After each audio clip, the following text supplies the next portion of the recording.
और फिर वो आत्मा कमरे के अंदर चली आई। कलिम्पोंग वेस्ट बंगाल में स्थित ब्रिटिश एरा का एक हिल टाउन है। वहां के 7th माइल पर एक पुराना ब्रिटिश एरा बंगलो है। रात के वक्त यहाँ एक बहुत ही अजीब और डरावनी चीज होती है।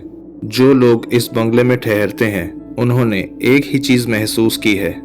रात को कमरे के अंदर से खिड़की के पास एक आदमी की परछाई दिखाई देती है और परछाई धीरे धीरे खिड़की से कमरे के अंदर चली आती है और फिर कमरे के फ्लोर पर चलने लगती है।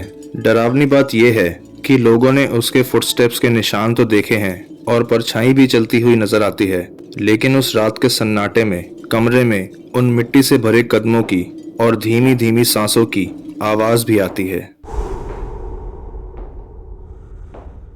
मतलब जैसे कमरे में कोई मौजूद हो पर आपको सिर्फ उसकी परछाई ही दिख रही हो फ्लोर पर। इसलिए लोकल्स कहते हैं अगर आप इस बंगले में अकेले भी आते हैं तो भी आप यहाँ कभी अकेले नहीं होते।